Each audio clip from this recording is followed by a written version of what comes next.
తొలగించి గత 50 సంవత్సరాలుగా ఎదురు చూస్తున్న రైతులందరూ రిజిస్ట్రేషన్ సౌకర్యం కల్పించాం. కోవూరు మండలం, విడవలూరు మండలం, అన్ని మండలాల్లో.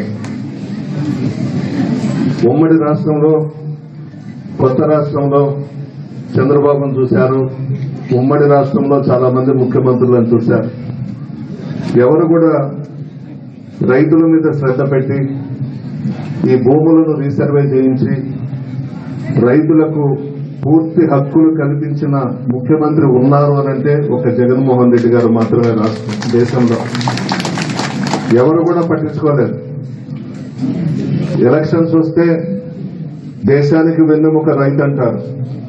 రైతు లేనిదే రాష్ట్రం లేదు, దేశం లేదు అని అంటారు. కానీ రైతులకు చేసింది శూన్యం. మన ప్రభుత్వం అధికారంలోకి వచ్చిన తర్వాత, జగన్మోహన్ రెడ్డి గారు ముఖ్యమంత్రి అయిన తర్వాత ఇనాం భూములు కానివ్వండి, అసైన్మెంట్ భూములు కానివ్వండి, చుక్కల భూములు కానివ్వండి, రీసర్వే చేసి ఇస్తున్నటువంటి ఇప్పుడు పట్టాలు కానివ్వండి, ఎవరు కూడా చేపట్టలేదు. మన ముఖ్యమంత్రి గారు జగన్మోహన్ రెడ్డి గారు రైతుల మీద దృష్టి పెట్టి ఈ కార్యక్రమానికి పెద్ద ఎత్తున శ్రీకారం చుట్టిన విషయం కూడా మీ అందరికీ తెలుసు. రైతుల విషయంలో జగన్మోహన్ రెడ్డి గారు చాలా నిర్ణయాలు తీసుకున్నారు. ఒకే కుటుంబంలో తల్లిదండ్రుల మధ్య, అక్క చెల్లెళ్ల మధ్య, అన్న చెల్లెళ్ల మధ్య ఈ భూముల వివాదాలు, ఉదయం లేచి పోలీస్ స్టేషన్ల చుట్టూ తిరగడం ఇదే పనిగా ఉండేది.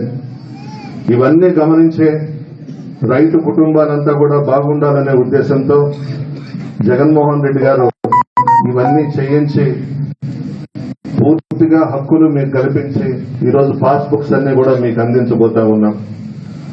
ఆరోగ్యశ్రీ పథకం ఇది మరో సంచలనం.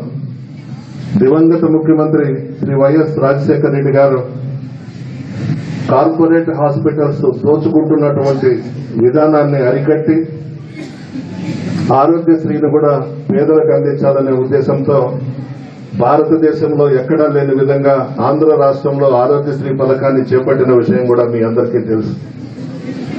ఇప్పుడు మన జగన్మోహన్ రెడ్డి గారు 5 లక్షలు ఉన్నటువంటి ఆరోగ్యశ్రీ పథకాన్ని 25 లక్షలకు చేశారు. ప్రతి